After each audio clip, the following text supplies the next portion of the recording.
Hello everyone, आज हम fill in the blanks की बात करते हैं। देखिए मेरे पास कुछ क्वेश्चन है, इसको फिलअप करने की कोशिश करेंगे।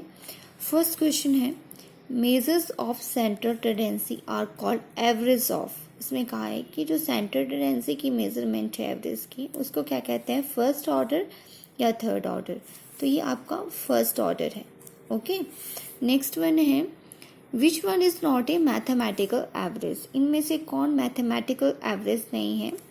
तो median, because median is a positional average. Arithmetical mean जो है वो मैथमेटिकल एवरेज है। ओके, तो इसका जो आंसर है वो आपका मीडियन होगा। नेक्स्ट वन है, मोड इज ब्लैंक वैल्यू। तो मोड क्या है? मोड का मतलब है ज़्यादा नंबर की फ्रीक्वेंसी, यानी कि मोस्ट फ्रीक्वेंसी। तो इसका जो आंसर होगा वो मोस्ट फ्रीक्वेंसी रहेगा। नेक्स्ट वन है, the sum of deviation taken from blank is equal to zero. तो सम ऑफ डेविएशन किसका ज़ीरो रहता है? मीन का, ये मीडियन का। तो ये मीन की प्रॉपर्टी है। The sum of deviation taken from mean is equal to the zero. Next one है, blank is the most suitable average for average size readymade garment. तो रेडीमेड गारमेंट के लिए मोड या मीडियन दोनों में से किस एवरेज को यूज़ किया जाएगा? तो इसके लिए मोड को यूज़ किया जाएगा। Which one is a positional average, mean या मीडियन? तो पोजिशनल एवरेज आपकी मीडियन होती है। नेक्स्ट आपका क्वेश्चन है, median can be located graphically by mean of. Median को किसके ग्राफ के थ्रू रिप्रेजेंट किया जाता है? हिस्टोग्राम या अजाइव कर्व? तो मीडियन को अजाइव कर्व के थ्रू रिप्रेजेंट किया जाता है।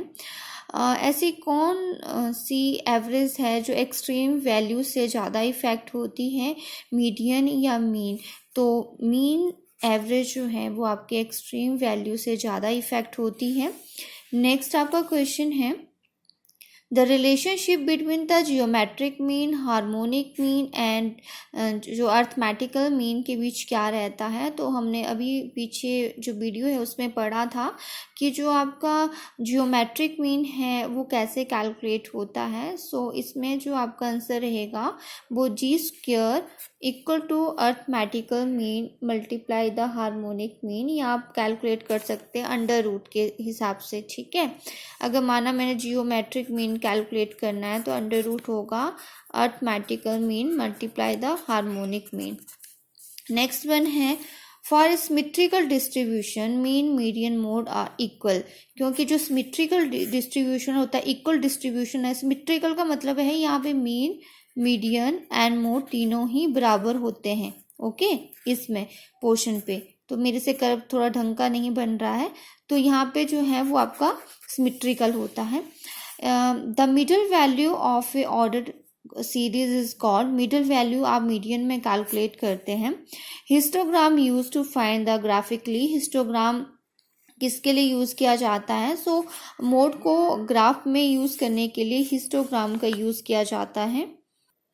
नेक्स्ट वन है average mean. Mean average is blank average. Mean average को आप क्या कहते हैं? तो जो आपकी मीन एवरेज है वो मैथमेटिकल एवरेज है और मीडियन आपकी पोजिशनल एवरेज है। नेक्स्ट हमारे पास है ट्रू एंड फॉल्स। सो हमने बताना है कि इसमें से कौन आपका सही आंसर है, कौन आपका गलत आंसर है। तो arithmetical mean is always the best measure of the centre tendency. तो क्या सेंटर टेंडेंसी को ज्ञात करने के लिए अर्थमेटिकल मीन हमेशा ही सही होता है? तो ये आपका फॉल्स है। ज़रूरी नहीं कि हर सिचुएशन में एवरेज कैलकुलेट करनी हो तो वहाँ पे अर्थमेटिकल मीन ही अप्लाई होगा। नेक्स्ट वन है, the value of median and mode can be determine graphically. क्या मीडियन और मोड को आप ग्राफिकली डिटर्मिन कर सकते हैं? तो ये आपकी ट्रू है। And the median is a mathematical average. क्या मीडियन आपकी मैथमेटिकल एवरेज है? तो ये आपका फॉल्स है, बिकॉज मीडियन जो है आपकी पोजिशनल एवरेज है। Harmonic mean is a reciprocal of the arithmetical average of the value. तो ये आपका फॉल्स है, क्योंकि रेसिप्रोकल ऑफ द वैल्यूज रहता है इसमें। और अनदर वन, द जो graphical mean of 5 0 27 sorry 2 7 is to be 0, तो जो जियोमेट्रिक मीन रहता है वो क्या 5 0 2 7 का 0 होगा, तो ये आपका ट्रू होगा, बिकॉज जहाँ पे आपका 0 जियोमेट्रिक मीन में आ रहा है तो 0 वैल्यू निकल के आएगी। The sum of deviation taken from mean is 0, तो ये आपका ट्रू है क्योंकि sum of deviation of mean हमेशा ही आपका 0 रहता है। नेक्स्ट क्वेश्चन है for a symmetrical distribution the mean equal to mode equal to median, ठीक है, mean equal to median equal to mode, तो ये आपका ट्रू है। सिमेट्रिकल में तीनों बराबर होते हैं। Arithmetic mean of the highly affected to extreme value, तो ये भी ट्रू है क्योंकि जो अर्थमेटिक मीन है वो आपकी एक्सट्रीम वैल्यू से हाईली अफेक्टेड होता है। 75% of the observation in distribution are greater than the Q3, तो ये भी आपका ट्रू है। And the quartile divided into the 2 equal part, तो ये आपका गलत है क्योंकि क्वार्टाइल्स का मतलब है 4 इक्वल पार्ट में डिवाइड करना, तो ये आपका फॉल्स होगा। तो इस तरह के क्वेश्चन आपने याद रखने हैं। अगर कोई बच्चा नेट सेट की तैयारी कर रहा है, अदर जो है कंटेंट की तैयारी कर रहा है, तो उस तरह के क्वेश्चन उसमें भी पूछे जाते हैं, तो आप उसके लिए भी इस क्वेश्चन को याद कर सकते हैं। Okay, take care, thank you.